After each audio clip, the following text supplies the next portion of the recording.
Hey everybody, and welcome back. Today we're going to do something a little different. We're going to go over one method to help improve your SEO and your site speed load time. So we are doing this to our own website currently, and we thought it would be a good idea to, bring you along for the ride.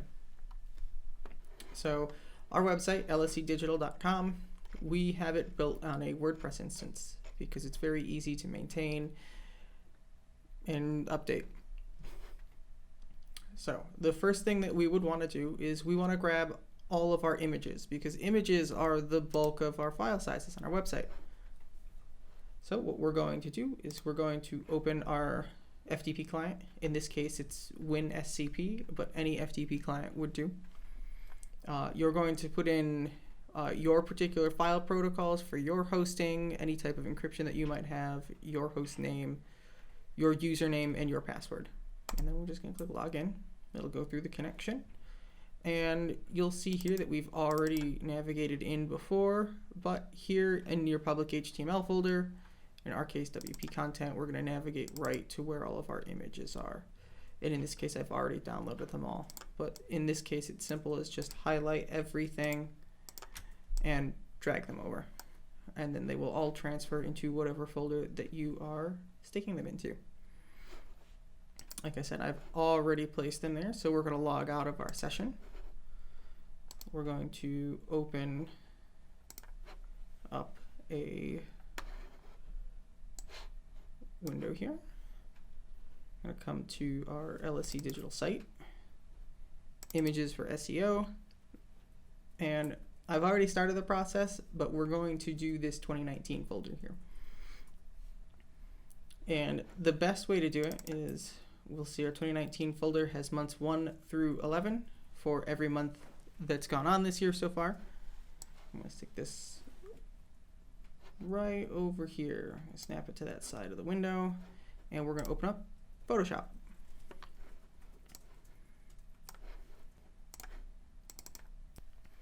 Alright, so the next step after navigating to the folders that we need, we have our source files here and the folder that they're all going to end up in. So we're going to be saving everything as a JPEG. As you'll notice, we have a mix of PNGs and JPEGs over here. So what we're going to do is we're going to choose a PNG file to start with. We're going to do open with Photoshop. Alright, so now that we have our file open in Photoshop, right here is our actions window. I'm just going to close it so I can show you where to find it. You come up to Window, Actions, and then we're going to click New, rename it LSC, and click Record. So there's a series of steps that we're going to take our PNG and turn it into a JPEG as the smallest possible file size. So we're going to come up to Image, Mode, make sure this says RGB, not Index Color or CMYK. You're going to click Image Size, and we're just going to click 72, which is optimal for screen resolution. And you're going to click OK. And you'll notice that it jumps down just a little bit, which is fine. We're going to come over to our layers. We're going to select layer 1 in this case, choose flatten image. You'll notice it's flat when there's a lock and it says background. And then we're going to come up to File, Save As, and we're going to jump to our 07 folder. Oop. We're going to go New, 1907, and we're going to choose JPEG. You'll notice that there's one already here, but that's okay because we are going to override it. And we're going to choose our quality of 5. Usually you could stick around 5 or 6 in terms of image option for quality. If you leave it all the way up at 12, you'll notice it is substantially larger. And then we're going to click OK. We're going to come back to our Actions channel, and we're going to click the Stop button. Now this LSC action is saved. So the next step is to File, Automate, Batch. And we're going to choose our correct folder, which was 2019, 07. We're going to select that. Our destination folder where we want everything to save is going to be in our new 2019 7, which is just mirroring the two folder sets. And then we're going to want to make sure this override action save as commands is checked here. Otherwise, we're going to keep overriding our old images, and we don't want that to happen. And we're going to click OK. And then you'll notice Photoshop goes through, opens every image that's in the folder, and it's running all of those commands at once. It takes about 1 image per second to go through. So if you have a very large folder, it could take a substantial amount of time. Here you'll see that our automation was interrupted. So this will happen under certain circumstances. So in this case, it says our deselect layers is currently unavailable. So we'll just click continue and continue through it. And if it does it for you a second time, what we'll do is you can click stop and you can actually edit your options here. So we're going to choose our deselect layer, which is what was giving us the trouble. And we're just going to click the little delete icon.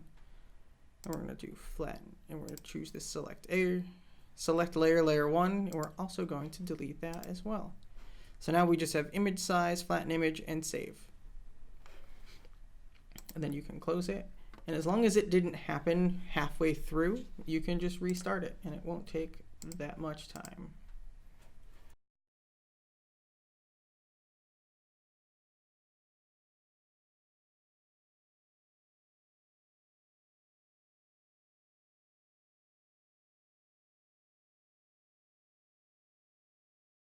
All right, and you would have noticed that there was a lot of images that looked like they were duplicated.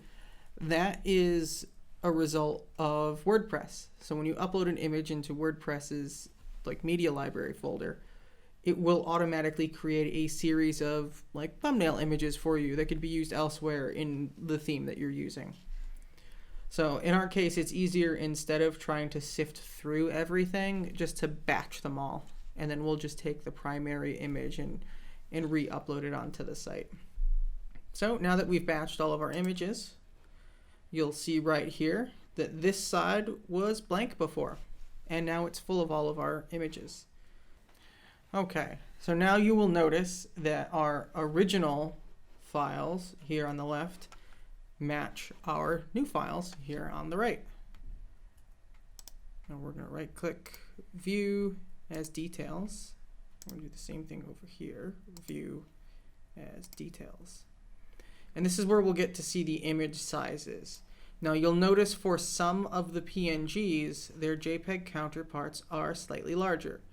You may run into this problem, especially in our cases, we use a lot of smaller PNG styled icons that have a transparency to them. And PNGs are pretty much the only option to use as transparencies online.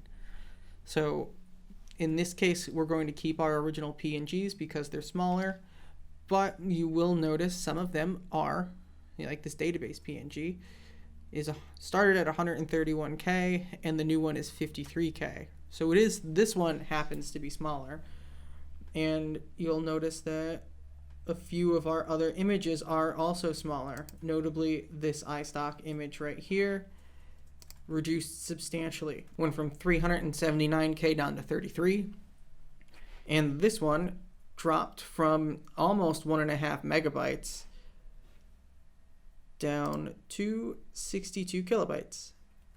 So it works a lot of times for larger JPEGs, and if your website has a lot of full color images as PNGs, reducing them to JPEGs would also help substantially, similar to what you're seeing here, about an average between 75 and an 80% file size reduction. So that brings us to the last steps. So we're going to come back over to our LSC Digital website, and we're going to want to log into it. And we're going to log in.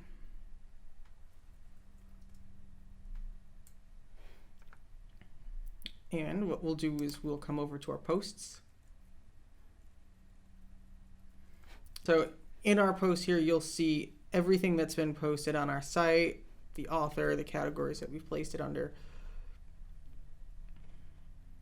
And in here, you would jump into any one particular option. And then we would scroll right down to our featured image, select the image, choose media library just because we want to take a look at it. And we'll note that this one we did not process, but you'll see that it is 994 kilobytes. You would find the corresponding image, drag it in, upload it, set that as the featured. You can delete the old one as long as it's not used elsewhere on your site. And then same thing, you just have to hunt through each one of your posts, updating all of the images manually. The other options are if you're using a WordPress site and you have thousands of pages and not just, maybe 100 or so, there are WordPress plugins that are out there for image sizing. All you have to do is just do a quick Google search. A lot of them are free up to 1 gig per month. And then a lot of them have a pay per use situation where you will either buy X number of credits or pay X number of dollars per month. And that's it. And then once you click that, you just update your page and then you take a look at it to make sure everything's all set. And that's one option to help improve your SEO as well as your page load times. And if you need any help with any of that, feel free to reach out to us here at LSC Digital, and we can help you out with a variety of your SEO and page speed needs.